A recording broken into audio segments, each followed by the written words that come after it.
The concluding part of the 4-minute mile is on Tuesday at 9:30. And earlier that evening on BBC Two, there's a portrait of David Hemery, 20 years after he secured the 400 metres hurdles gold medal in the Mexico Olympics. David Hemery in profile at 7:20 on Tuesday on BBC Two. Turn on to BBC One this Friday for the spectacle of the world's greatest sporting event. The flame of sporting endeavour will be carried to Seoul, where the colour and magic of the Far East provides the setting for the 1988 Olympic Games. A preview of the Games of the 24th Olympiad this Friday at 10:15, with live coverage of the opening ceremony at 12:55. See it all on BBC One. On 2 tonight, starting at midnight and extending into the early hours, there's an extra programme with highlights of a world carnival, a musical extravaganza being staged in 6 continents, featuring a host of top artists for Sport Aid. That's tonight on 2 from 12:30. And the change on 2 tonight means that coverage of the Italian Grand Prix moves over here to BBC One, beginning at 5:1. In 50 minutes, Everyman investigates the Madonna of Medjugorje, a vision of the Virgin Mary which is seen, touched and heard by children in Yugoslavia. At 11:20, Patrick Moore looks at Mars in close-up in the sky at night. Then Network East at 11:40 and international golf highlights from Sunningdale at 12:20. So now on BBC One at 10:10, it's time for the news with Moira Stuart.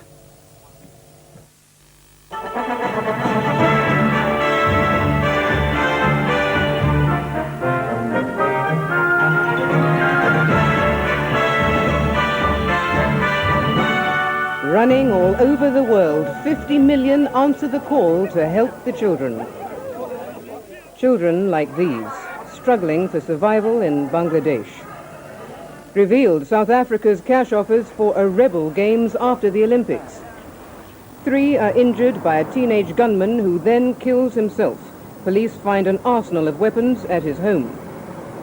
And the mass appeal from one of Mr. Gorbachev's republics, give us more freedom. Good evening. Up to 50 million people all around the world have taken part in the biggest sport event ever seen, the Race Against Time. The organisers expect to raise millions of pounds for children's charities. They hope it will be even more than the 24 million they got 2 years ago. This year, 3 times as many countries took part. The Pope described it as a race for goodness and right. Andrew Taylor reports.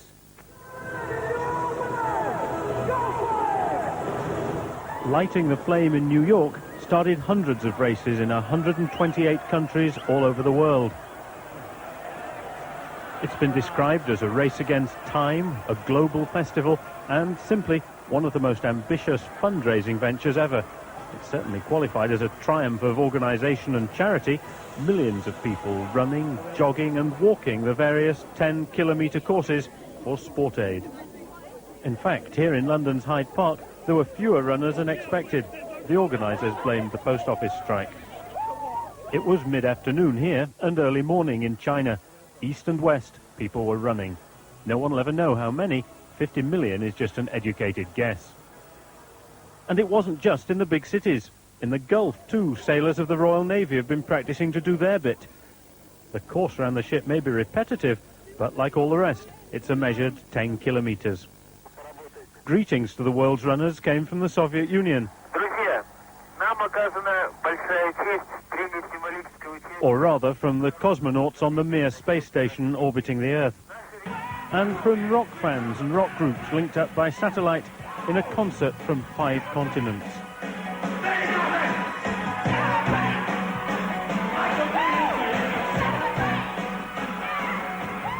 This went round the world from Sheffield.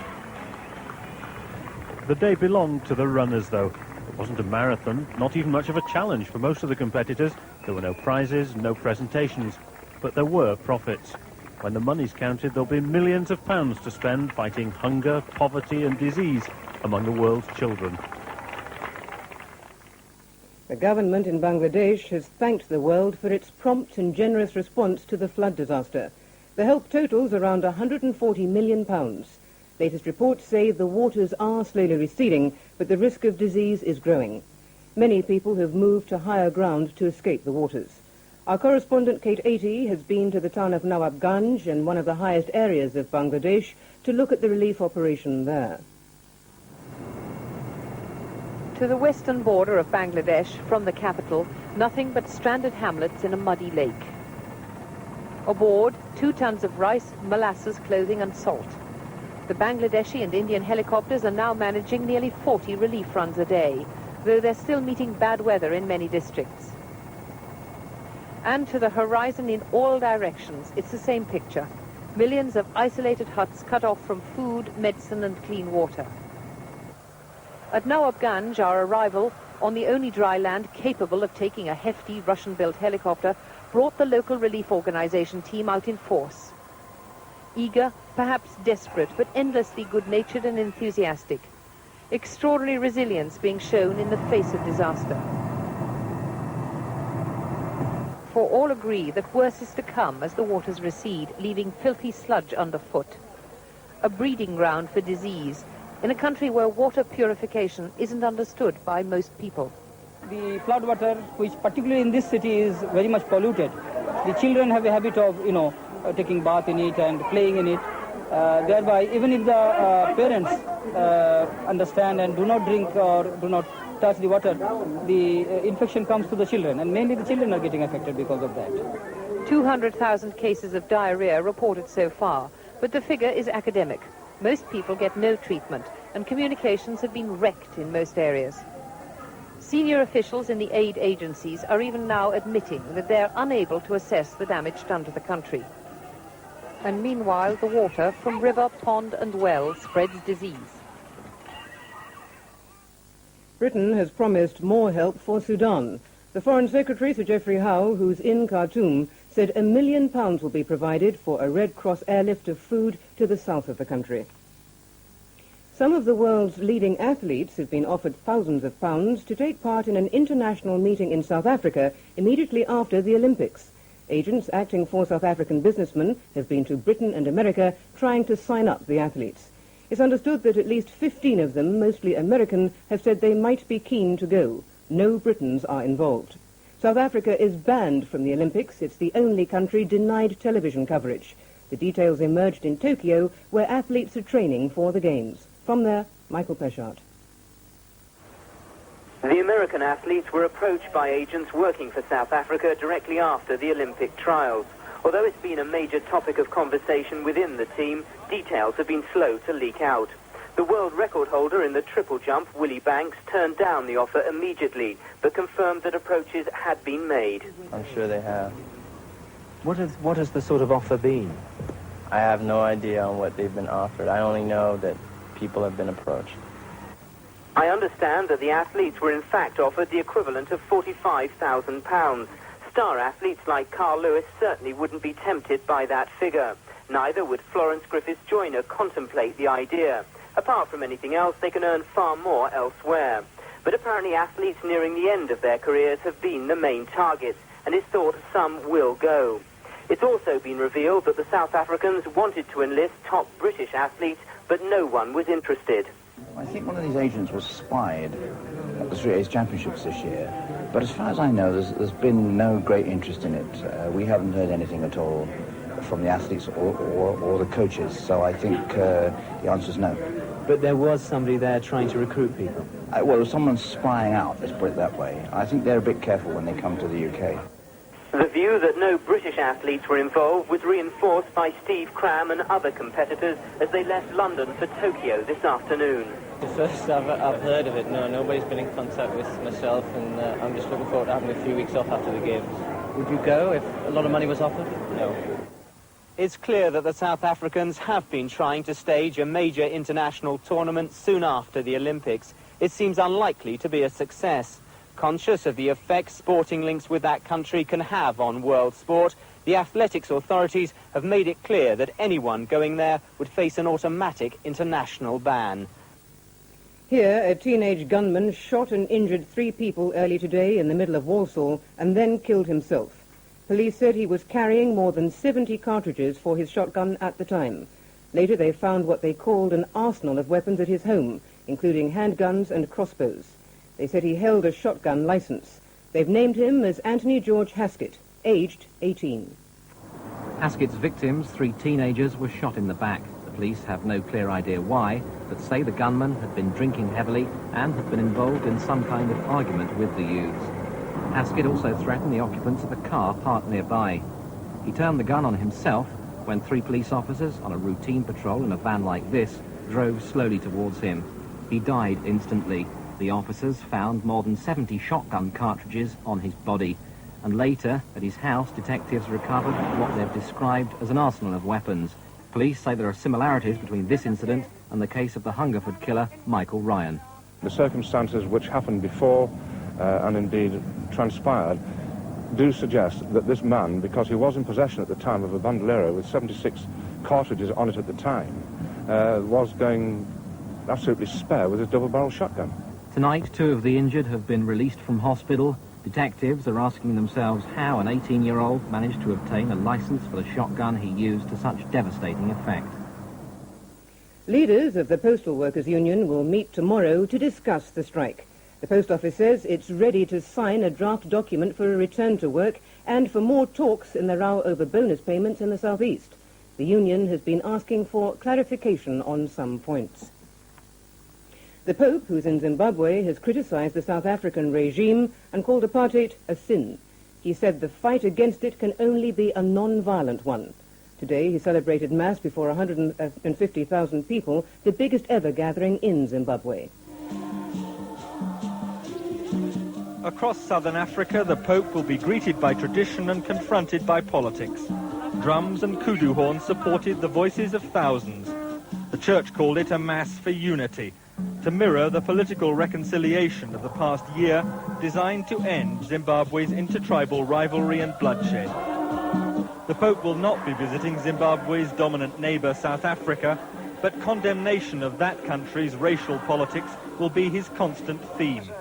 Your own country, he told Zimbabweans, has known only too well the pain of suffering caused by sins such as racial discrimination and segregation, which deny the human dignity and full equality of other people simply because of the color of their skin.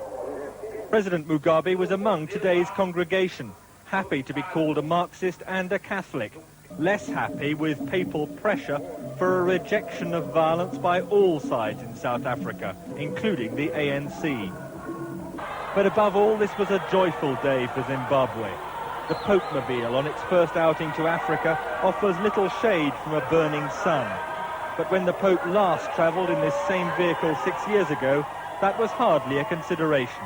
Then he was touring Britain. 200,000 people demonstrated in the Soviet Republic of Estonia today for greater freedom from Moscow. The demonstration was peaceful. The police made no attempt to break it up. Even the leader of the Estonian Communist Party took part. Estonia is one of the Soviet Union's 3 Baltic republics. Independent between the wars, they were annexed after the 1939 Nazi-Soviet pact by Stalin, and Moscow kept control after the war was over. Our correspondent, Brian Hanrahan, was at today's gathering. Estonia is awash with national feeling, and this afternoon it flooded into the country's biggest stadium. An estimated 200,000 people came to wave the national flag and sing patriotic songs, liberties they haven't enjoyed since the Soviet Union annexed the Baltic republics in 1940. The meeting was organized by the newly formed Popular Front, which demands genuine sovereignty for Estonia within the Soviet Union. A year ago, the Soviet authorities suppressed all outbursts of nationalism. Today, the new Communist Party boss, Vaino Valias, was in the front row, singing of freedom and the fatherland.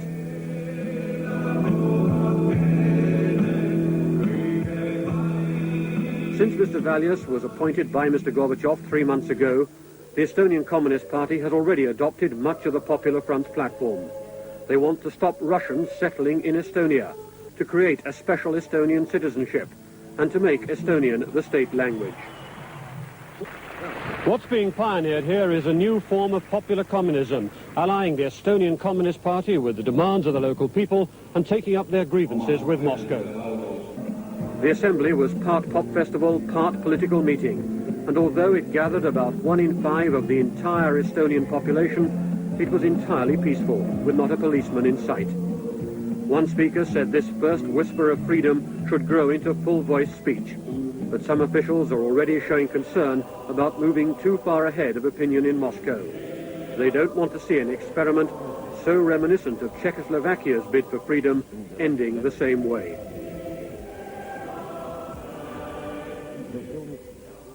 We're getting reports that many people have been hurt at a Michael Jackson concert at Aintree in Liverpool tonight.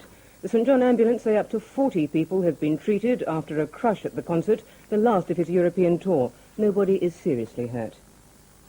Ian Woosnam of Wales has won the Panasonic European Open at Sunningdale. It's his third win of the year. Woosnam sealed his victory with a putt for a birdie at the 18th.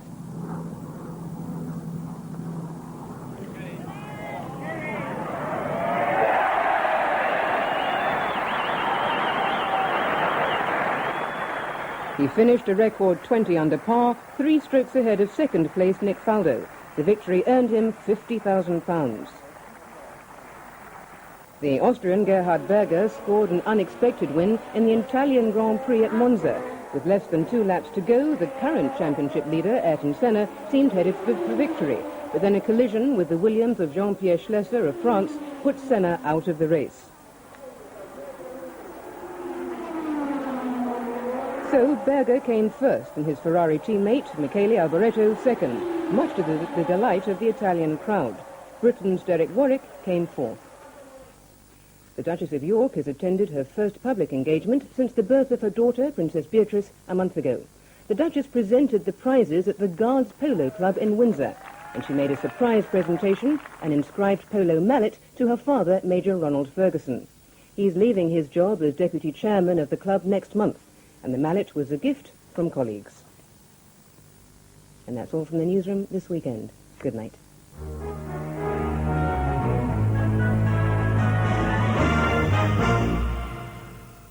A reminder that there's a special programme of highlights from Sport Aid's first World Carnival on BBC Two tonight, beginning at 12:30. Now here's Bill Giles.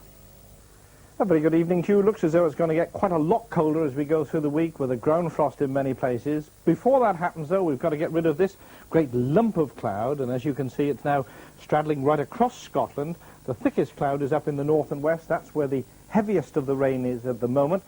It'll be coming right into western parts of Scotland, then moving southeastwards, and I think through the night, some of the rain turning out to be quite heavy, some of it getting down into parts of Northern Ireland, northernmost counties of England, but the heaviest of the rain probably getting away in towards the North Sea by the end of the night. Now, it is going to be quite a cold night, 6 degrees Celsius in the north, 9 or 10 down in southern parts.